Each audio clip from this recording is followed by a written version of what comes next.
Normal students আজ আমি পড়িম class 12 math chapter number 12 বৃত্তের সম্বন্ধনীয় কালি এরিয়াস রিলেটেড টু সার্কেলস মানে আমার বৃত্তত থকা সম্বন্ধীয় সকলো বস্তুৰ আমি কি উলিয়াম কালি উলিয়াম তো স্টুডেন্টস তাৰ আগতে আমি বৃত্তৰ আমি কিছুমান বস্তু জানিব লাগে সেই বস্তুবোৰ আমি জানি লওঁ আহা তো স্টুডেন্টস আমি এতিয়া কি জানিম বৃত্তৰ পৰিসীমা আৰু কালি আমি এতিয়া কি বুজিম বৃত্তৰ পৰিসীমা আৰু কালি বৃত্তৰ পৰিসীমাটো আছিল কি 2 পাই r আৰু কালিটো কি আছিল পাই r স্কয়াৰ এটাই আমি জানো আৰু আমি ভালকৈ পঢ়িম চাবা তো স্টুডেন্টস এটা আমাৰ কি আছিল বৃত্ত ইয়াক আমি কি বুলি কওঁ কেন্দ্ৰ বুলি কওঁ আৰু এটা আমি কি জানো বৃত্ত তেনেহলে এতিয়া আমি কি কৰিম চাবা তো স্টুডেন্টস এতিয়া আমি ইয়াৰ ব্যাসাৰ্ধ আঁকিম ব্যাসাৰ্ধ মানে কি বৃত্তৰ কেন্দ্ৰৰ পৰা বৃত্তৰ যিকোনো বিন্দুলৈ সংযোগ হোৱা ৰেখাখণ্ডডালক আমি কি বুলি কওঁ ব্যাসাৰ্ধ বুলি কওঁ এটা আমি কি বুলি কওঁ ব্যাসাৰ্ধ মানে ৰেডিয়াস লিখি দিবা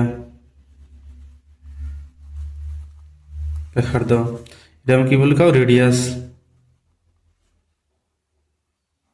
বলি কও তাৰপিছত আমি ব্যাস আঁকি দিম ব্যাস মানে কি বৃত্তৰ কেন্দ্ৰৰ মাজেৰে যোৱা ৰেখাখণ্ডডালক আমি কি বুলি কওঁ ব্যাস কেন্দ্ৰৰ মাজেৰে যোৱা ৰেখাখণ্ডডালক আমি কি বুলি কওঁ ইয়াক আমি কি বুলি কওঁ ব্যাস বুলি কম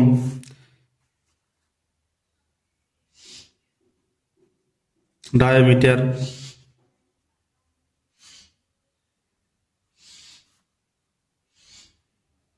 এটা আমি কি বলি ডায়ামিটার আমি ব্যাসার্ধ অংক আঁকিব পাৰো আৰু ব্যাস আমি অংক আঁকিব পাৰো তাৰপিছত কেন্দ্ৰৰ মাজেৰে নোযোৱা মানে কি বৃত্তৰ যিকোনো দুটা বিন্দুত সংযোগ হলে সেই ৰেখাখণ্ডডালক আমি ইয়াক কি বুলি কওঁ জিয়া বুলি কওঁ ইয়াক আমি কি বুলি কওঁ জিয়া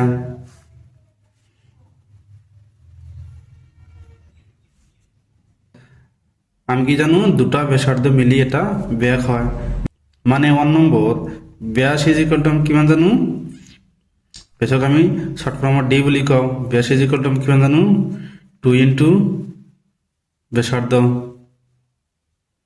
এটা আমি জানো মানে ডি ইজ ইকুয়াল টু আমি কিমান লিখিব পাৰো 2 ইনটু আৰ আমি ব্যাসাৰ্ধত কি জানো ৰেডিয়াস মানে আৰ তাৰপিছত আমি আৰ ইজ ইকুয়াল টু কিমান জানো আৰ ইজ ইকুয়াল টু মানে ব্যাসৰ কি আধা মানে ব্যাসাৰ্ধ ইজ ইকুয়াল টু আমি কি জানো ব্যাসৰ আধা আৰু ব্যাস ইজ ইকুয়াল টু কি জানো ব্যাসাৰ্ধৰ 2 গুণ বুঝো আমি তাৰপিছত স্টুডেন্টস এই বৃত্তৰ আমি কালি জানো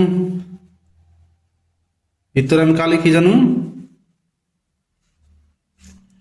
পাই আর স্কয়ার পাই মানে আমি কিমান জানো 22 ডিভাইড বাই 7 এটা 22 ডিভাইড বাই 7 আমি এটু কি লিখো 3.14 আৰু আছে আমাৰ লিখিব নালাগে জাস্ট তোমালোকে 3.14 লিখিবে তাৰপিছত আমি আৰটো কি জানো বৃত্তৰ ব্যাসাৰ্ধ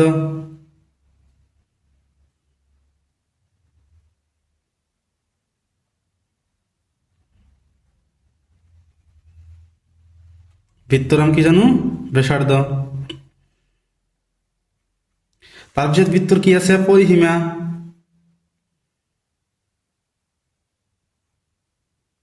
परिसीमा हम कि जानू 2 पाई आर पाई टू मान हम कि जानू 22 डिवाइड बाय 7 आर टू हम कि जानू बृत्तर ব্যাসার্ধ তো স্টুডেন্টস ইয়ার পিছনে তোমালোকক আমি অঙ্কবিলাক কৰি দিম 12.1 অঙ্কবিলাক কৰি দিম চাবা তো স্টুডেন্টস এটা চ্যাপ্টাৰ তোমালোকে 11.1 আৰু 11.2 পঢ়িবা 11.3 আমাৰ পঢ়িব নালাগে এটা আমি ক্যান্সেল কৰিছে আমি জাস্ট অনুসলনি 1 আৰু 2 এই দুটা পঢ়িম তো চাবা স্টুডেন্টস আমি আজি তোমালোকক 12.1 এক নম্বৰ কোৱেশ্চনটো সলভ কৰি দিম চাবা কি কৈছে অন্য ধৰণে দিয়া নাথাকিলে পাইৰ মান কিমান ধৰিব কৈছে 22 ডিভাইড বাই 7 লব কৈছে চাবা কোৱেশ্চন নম্বৰ 1 কি কৈছে দুটা বৃত্তৰ ব্যাসাৰ্ধ যথাক্ৰমে 19 সেন্টিমিটাৰ আৰু 9 সেন্টিমিটাৰ এটা বৃত্তৰ ব্যাসাৰ্ধ নিৰ্ণয় কৰা যাৰ পৰিধিৰ বৃত্ত দুটাৰ পৰিধিৰ সমষ্টিৰ সমান মানে কি যোগফলৰ সমান তো স্টুডেন্টস এটো তোমালোকক কৰি দিম চাবা তো চাবা স্টুডেন্টস এতিয়া আমি তোমালোকক সমাধান কৰি দিম যে দুটা বৃত্তৰ ব্যাসাৰ্ধ যথাক্ৰমে 19 সেন্টিমিটাৰ আৰু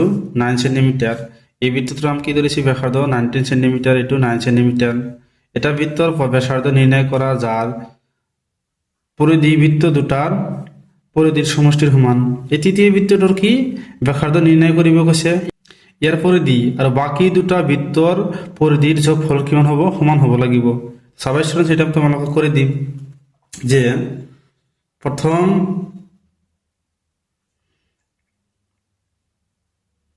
বৃত্তৰ আর আমি R1 ধরিম, ব্যাসার্ধ আমার কিমান দিয়েছে 19 সেন্টিমিটার। দ্বিতীয় বৃত্তর ব্যাসার্ধ R2 ইজ ইকুয়াল টু কিমান দিয়েছে 9 সেন্টিমিটার। আর তৃতীয় যেটা আমি না জানো, তৃতীয় বৃত্তর ব্যাসার্ধ এটা আমি ক্যাপিটাল R ধরিম, তোমালোকে R3 ধরিব পারা। এটা আমি কিমান জানো R জানো। তাৰপিছত এই প্ৰথম বৃত্ত আৰু দ্বিতীয় বৃত্ত দুটাৰ পৰিধিৰ যোগফল কিমান হ'ব, তৃতীয় বৃত্তৰ পৰিধিৰ সমান হ'ব। তো চাবা স্টুডেন্টস আমি কি লিখিম যে প্ৰশ্নমতে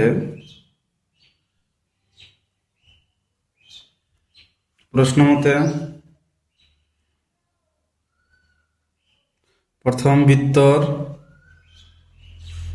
পৰিধি প্লাস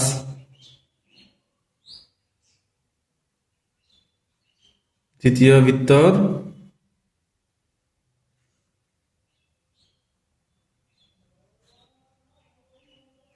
পরিধি ইজ ইকুয়াল টু তৃতীয় বৃত্তর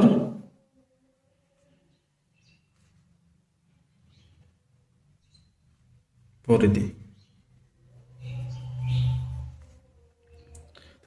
প্রথম বৃত্তর পরিধি কিমান হব, বৃত্তর পরিধি আমি কি জানো 2 পাই r, 2 পাই r। তেনেহলে আমি প্রথম বৃত্তটোৰ ব্যাসার্ধ আমি কিমান ধরিম r1। দ্বিতীয় বৃত্তর পরিধি কিমান হব 2 পাই r2 ইজ ইকুয়াল টু তৃতীয় বৃত্তর পরিধি কিমান হব 2 পাই ক্যাপিটাল R, যেহেতু আমি ক্যাপিটাল R ধরিছো। ইয়ার পর আমি 2 কমন লব পারো, ইয়ার কিমান থাকে পাই। r1 মানে আমি কিমান জানো 19,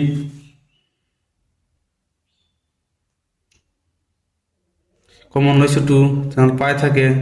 r2 আমি কিমান জানো 9 ইজ ইকুয়াল টু 2 পাই ক্যাপিটাল R। 2 আর 2 আমি ক্যান্সেল করি পারো।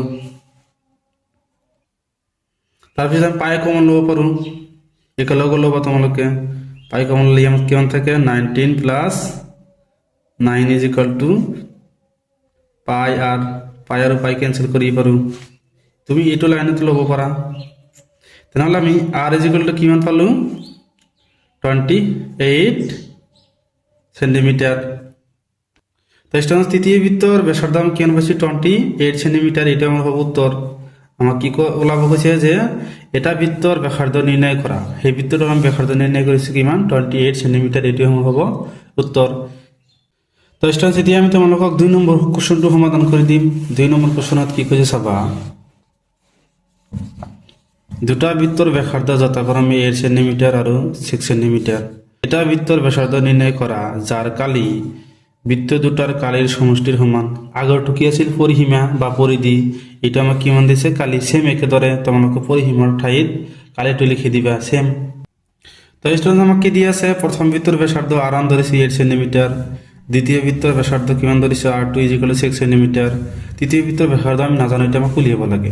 তো স্টুডেন্টস আমার কোশ্চেনত কৈছে কি কালি, তাহলে আমি কি লিখিম যে প্রশ্ন মতে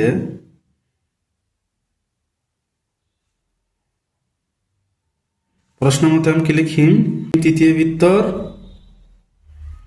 কালি ইজ ইকুয়াল টু প্রথম বৃত্তর কালি প্লাস দ্বিতীয় বৃত্তর কালি। এই দুটার যোগফল কি সমান কৈছে, মানে সমষ্টির সমান। সমষ্টি মানে আমি যোগফল জানো। প্রথম বৃত্তর কালি প্লাস দ্বিতীয় বৃত্তর কালি।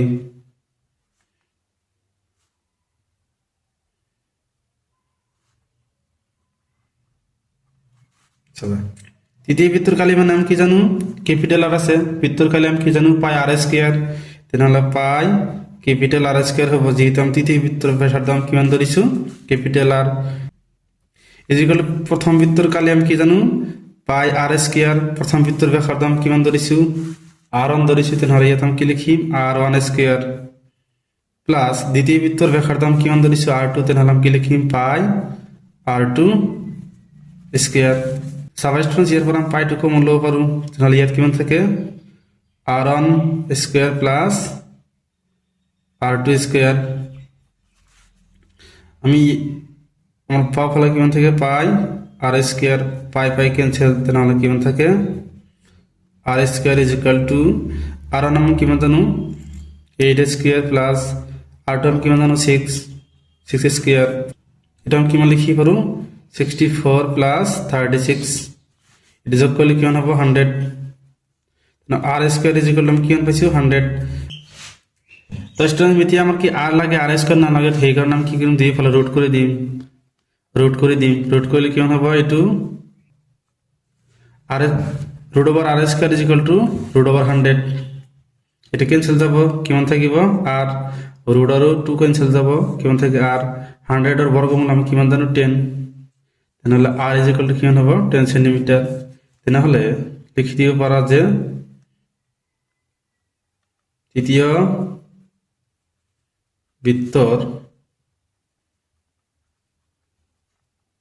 ব্যাসার্ধ is equal to কিমান 10 সেন্টিমিটার এটি আমার কি হবে উত্তর।